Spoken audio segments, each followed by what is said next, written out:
Hey you guys, this is Miss Ray here, and this is Take Miss Ray Home With You. This is our first series for our new novel, Trapped Between the Lash and a Gun. I am so excited because this is going to be something totally different that I really hope helps you guys. Basically taking me home with you, where you can press pause, you can fast forward, you can rewind. If you didn't understand something, I'm going to just try to explain it in the best way that I can, where we can have that one-on-one time with the novel at home versus the chaos that we experience sometimes in class. So you have me all to yourself, and we get to read the book together and break it down, so that way I'm making sure that you comprehend and understand everything that the book is trying to give to you while applying everything that we've learned in class. So with that being said, this morning we talked about schema. What is schema? Schema is the brain knowledge or the memories or experience that you have already that you can use to apply to the book, right? So I'm not going to go deeper into that because we've already learned about that today, and we're going to go over it again tomorrow. But I want to apply what we've already learned to the very first chapter of this book. So what do you need right now? You need your book, you need your notebook or something to write, and something to write with. Pen, pencil, no markers, pen or pencil, and your notebook. Now I'm going to be giving you the questions in this video. So whenever I give you the question, I'm going to tell you to pause the video so you have time to answer the question. When you're done, just press play and I'll be right here ready to keep going, okay? Pretty cool. So let's take a look at the cover of this book. Now, of course, it's called Trapped Between the Lash and the Gun. And on the front cover, it says the era of slavery is long since past, or is it? Now, without cheating and reading the back, which gives us a brief summary of what the book is about, this is our very first question, number one. What do you think this book is going to be about? Go ahead and press pause and answer this question. Again, what do you think, based off looking at the cover of this book, that this whole book is actually going to be about? What do you think we're going to be reading? Okay, so let's move on. Again, pause the video and answer the question. When you're ready, we'll continue to keep going, all right? So we're going to jump into the book.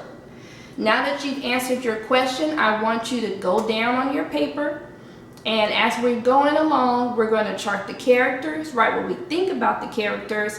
I have my notebook over here, even though it already has writing. So I'm going to start from scratch and do it with you. Okay. I have my pen, I have my notebook, and I have my book.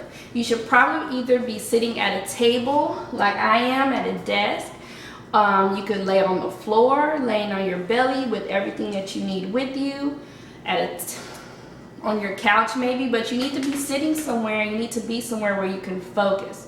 So get rid of all distractions right now, because we're going to be reading this book together, and you should be reading along with me. Don't just let me read to you.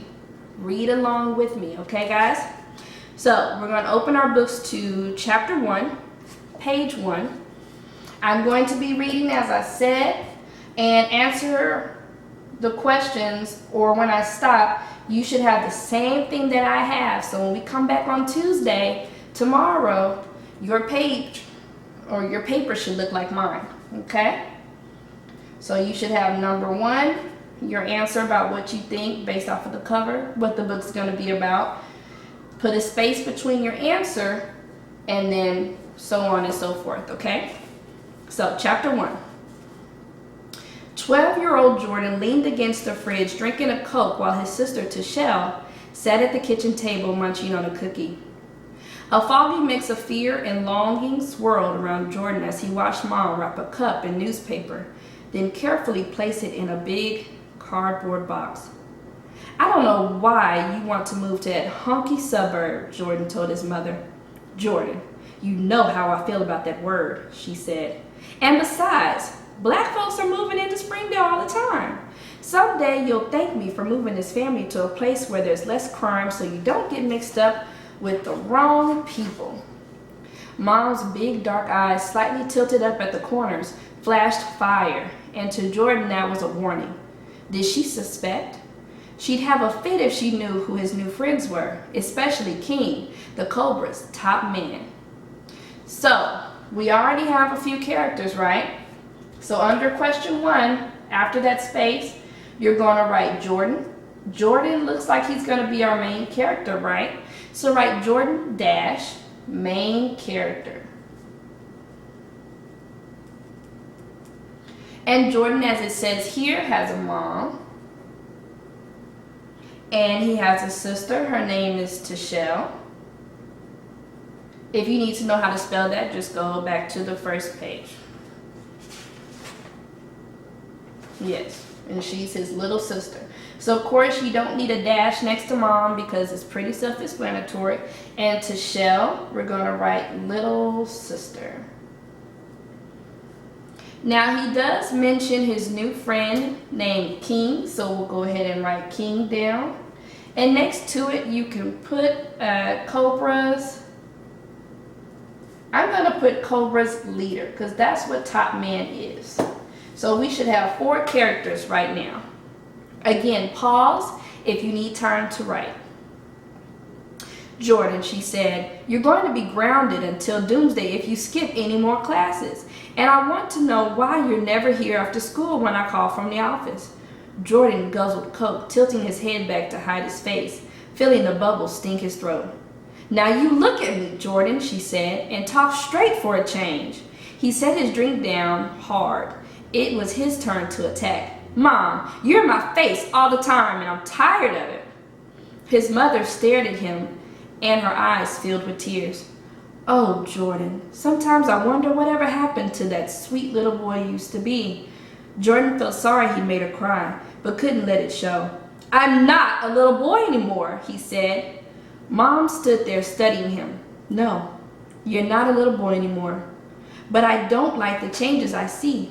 I'm hoping that the move to Springdale will make a difference. Tashelle got up and threw her arms around Mom's waist. I just love the new house, Mama. I want the bedroom with the yellow wallpaper. Mom sighed and hugged her. We'll see. You and your brother may have to draw straws. Draw straws? Mom just assumed he'd be moving, but Jordan knew he never would. The telephone rang and Tashelle ran to answer it. Mom tapped the box shut and Tashelle looked up from the phone. Hey Mom, JD wants me to come over. Can I? All right, since she's right next door, but I want you home by 6. When Tashelle left, Jordan was dying to go too, but now that he and Mom were alone, he had some questions to ask her. He sat down at the table and finished his sister's snack. Whenever Jordan tried to bring up the subject of his dad, he felt as if he were trying to leap across a canyon that grew deeper each day. Mom, does Daddy know you bought that house? Not yet. You going to tell him? I guess so. But he knew she didn't want to. You ever going to get together again? She bit her lip and let out a long sigh. Honey, no. She said in a quiet voice, it just won't work. His easy money schemes drove me crazy. We're better off with him 1,000 miles from here. Her words cut through Jordan. He remembered how Daddy would grin at him and hug him and how he was always ready to play softball and take him fishing. Why didn't Mom ever think about those things? But Jordan also remembered lying awake nights listening to him and Mom fight. Then one day, Daddy was gone and never came back. Jordan had begged Mom for airfare to visit him, but she always said no and wouldn't explain why. She had to be hiding something, but by hooking up with the Cobras, he'd soon be able to pay his own way and move in with Dad. I'm starting to grow tall and thin like Daddy, don't you think, Mom? Getting her to talk about him was like pushing a huge rock up a steep hill. Yes, but I hope you don't turn out like him. Jordan raged and sighed. It made him furious when Mom insulted Daddy. All right, let's pause there. So, let's look at the relationship between Jordan and Mommy.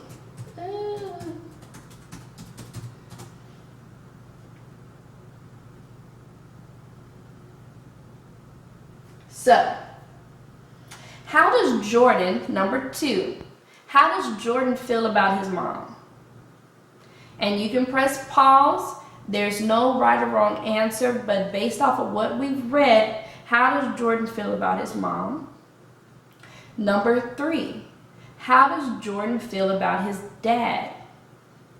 Now, as you're answering these questions, use your schema. Now, if you, like myself, I grew up with my mom only. My dad was away. Now, since I didn't have my dad and my mom's relationship with my dad ended badly, there were times when I wasn't able to see my dad. So I'm able to use my schema, my knowledge of what it feels like to be without my father, to be able to relate to Jordan. Jordan is upset that the relationship that his mom and dad had is over. And now his dad lives far away, but he doesn't get to see him all the time. And the fact that his mom may be hurt by whatever happened in their relationship, it hurts Jordan. And maybe the mom isn't aware by the statements that she makes that she's hurting him. So if you have any experience with this, with your schema or your relationship with your mom or your relationship with your dad, and maybe some things that you've seen, how can you relate to Jordan right now? What is his relationship like with his mom? And does he have a relationship with his dad based off of what we've been reading? So number 2, what is Jordan's relationship like with his mom? Number 3, what is Jordan's relationship like with his dad? Again, press pause if you need time to answer the questions, but we're going to keep going. He stood up and slipped into his jacket, then put his baseball cap backward, the way every Cobra gang member did. What's for dinner? Thought I'd order a pizza. Great! He walked to the door. I'll be back. Where are you going? Out. He was supposed to meet King in 5 minutes. Now you answer me straight, young man. Where exactly are you going? Jordan didn't say a word and tried to wipe all expression off his face. For your information, Jordan, the sun went down 5 minutes ago, and those streets are no place for a kid after dark. And you'd better pull up those baggy pants of yours or they're gonna fall off. Stop sweating me, Mom! He dashed outside and was racing down the porch steps when she opened the door and yelled, Jordan, you be back here at 6 sharp, you hear me? He didn't answer, just took off down the walk and headed for the stores on the corner. After he met with King, he planned to walk over to Grandpa's. Jordan watched the shadows between the houses, scared of being jumped by a member of the Lobo gang. Now, let's pause really quick. So now we have King, of course. We have the Lobo gang. And I'm going to write a dash next to that and put rival. And if you don't know what rival means it's an enemy, someone that you're against. So this will be a rival gang because he's a part of the Cobras, okay? And then we're going to add Grandpa. Now we haven't met Grandpa yet, but we should be really soon, right? If he's going to be heading over there. Okay. The enemy turf was changing. Nobody around except some people getting off the bus. So far, so good. He felt bad about splitting with Mom and Tashelle. Part of him really wanted to move into that new house, but he made up his mind. It was just a few weeks ago that King had spotted him hanging around on the street and asked him if he wanted to make some easy bucks. He said, sure, why not? Thinking about airfare to see Daddy, not some lifelong vow. Lately, he'd been sort of lonely after school, and hanging out with the Cobras was exciting. At first, he felt guilty about some of the things they wanted him to do, but he got used to it. Then after the crew took him in, some of the guys made it clear that there was no getting out. If he moved to Springdale, only a few miles away, he had a pretty good idea what would happen to him, and maybe even Mom and Tashelle. He'd heard about this one Cobra who had tried to quit. His name was Joey. He was still around, in a wheelchair, but that wouldn't happen to Jordan. After all, Mom had said Daddy lived 1,000 miles away. He'd be okay living with him. So, Number 4, why did Jordan join the Cobras? Now, we just read this on page 6, so just go back if you need to on page 6 and re-look at what I just read. Why did Jordan join the Cobras? And think about his relationship with his mom, okay? And think about the relationship that he doesn't have with his dad and the kind that he actually wants to have, that he would go through great lengths to join a gang to get money for airfare, okay? Packer, the guy who camped out in an empty house down on Tucker Avenue, might take him in until he could earn enough money for an airline ticket. Mom would hunt for him, but after a while she'd give up the way Packer's mom did. In spite of her nagging, Jordan knew he'd miss his mom. He was proud of her for getting that good job in Springdale, and he'd miss Tashelle too. For his sister, she was okay. A gust of wind rattled dead leaves along the sidewalk. Jordan huddled into his jacket, suddenly aware that November wasn't a good month to start living on the streets. "Hey, Slick!" Jordan stopped and listened. Straight ahead behind a tall fence, King was calling his Cobra name in a half whisper. Jordan's breath came fast with excitement and fear. Pleasing King was important. He popped out of the shadows and fell into a step with Jordan. The street lamp threw a halo around King's cornrow hair, and the 18-carat chains around his neck flashed gold. The cellular phone that hung on his belt buzzed. To Jordan, he was the coolest.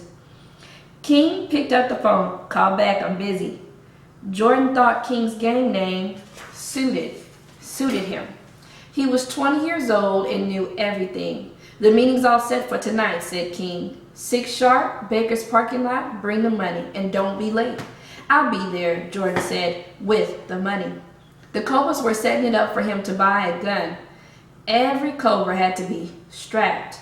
That is, he had to carry a gun for protection, and Jordan couldn't wait. "Where you headed now, bro?" King asked. Jordan didn't want to tell him he was going to Grandpa's because he didn't want to sound like some stupid little kid. "Just hanging out," Jordan's voice shook. King rattled his nerves no matter how cool he tried to act. It was partly because he looked up to him, and partly because he was more than half afraid of him. "Just hanging, huh? What's happening, cuz?" "Nothing." He hated lying right then because everybody knew King could smell a lie 6 blocks away. "Saw the enemy's mark on the Connor apartments," King said. "Watch it. We don't want to lose one of our best runners." "You gonna be down, man?" Jordan felt proud because being down was an honor. Mom made him feel like a dumb little kid, but King made him feel grown up, like a real man. King stopped and grabbed Jordan's arm. "What's wrong, homeboy?" Jordan wondered how he knew something was bothering him and whether he should spill his troubles. Why not? King was on his side, wasn't he? Like his dad or an older brother would have been.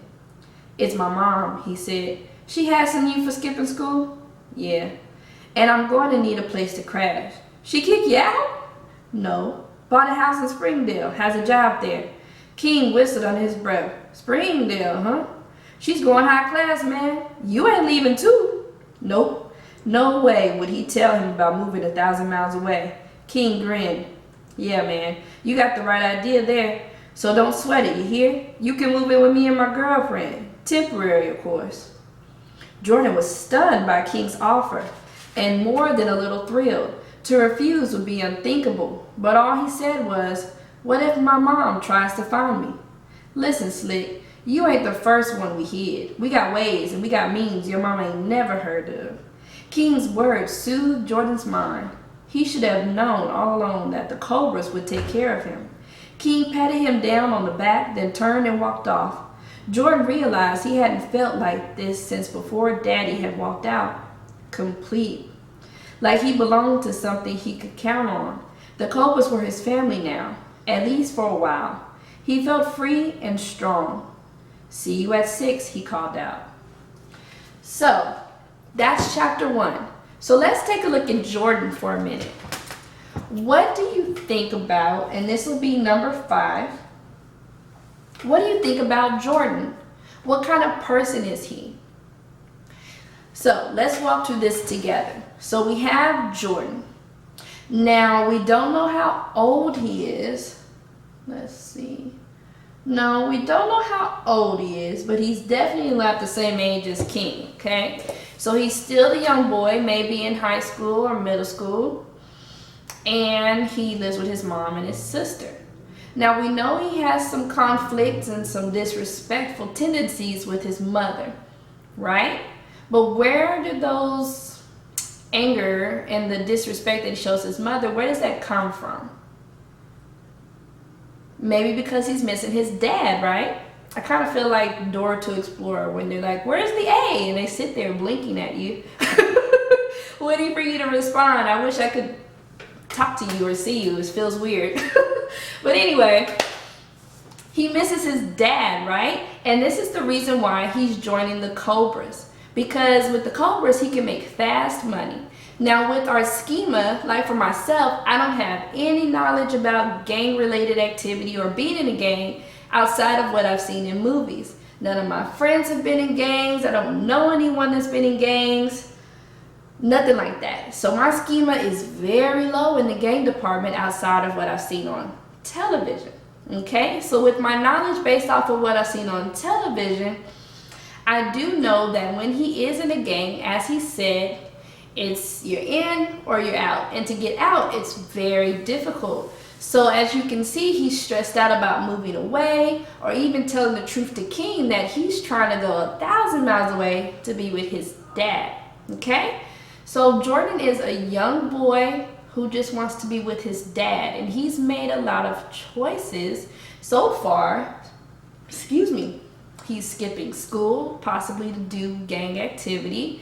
So that's one thing. He's become disrespectful to his mother. And now he's joined a gang. So use your schema to think about choices. What is it that you are learning about choices? Or based off of your knowledge on choices, how can you relate to Jordan? Okay, so these are some things that we're thinking about while we're reading this book.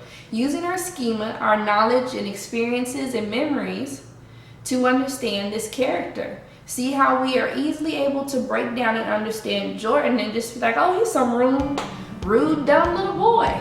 But when you really think about it and look under the surface, he's hurt, he misses his dad, and so he's doing everything that he could possibly think of to make that a better situation for him. Okay? So, now that we have all of the characters from chapter 1, we're going to move on. You've had 5 questions, and we'll talk about this in the morning. And I'll see you on the next video for chapter 2. Bye, guys.